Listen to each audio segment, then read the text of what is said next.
5 Democrats who have been floated as possible Biden replacements. The scrutiny aimed at President Biden following the damaging report released last week by special counsel Robert Hur has breathed new life into the belief that Democrats will ultimately replace him as the party's nominee ahead of the 2024 general election. In building his argument for why no charges were recommended following an investigation into Biden's mishandling of classified documents, Hur detailed in part that Biden's defense of any potential charges could possibly be that Mr. Biden would likely present himself to a jury, as he did during our interview of him, as a sympathetic, well-meaning, elderly man with a poor memory. The report cited examples when investigators said the president's memory lapsed, including when his older son, Beau, died, and caused heightened concern among Democrats who previously backed the president despite Republican attacks on his ability to serve. Here are 5 of the top names being mentioned as a potential replacement for Biden should he decide, or is pressured, not to run for a second term. Biden tacks jab at her report with joke about his memory,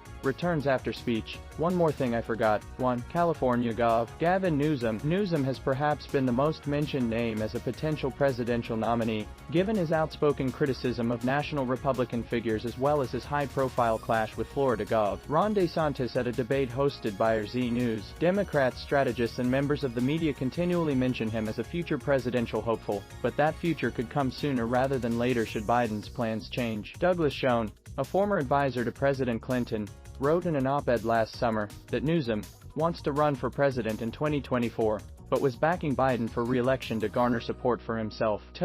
Vice President Harris. Harris' presidential ambitions have been known since her first unsuccessful run for the White House in 2020, when she failed to gain support over her Democrat primary opponents, including Biden. Despite her low approval rating and frequent gaffes as vice president, she continues to insist she's ready to serve as commander-in-chief, if necessary.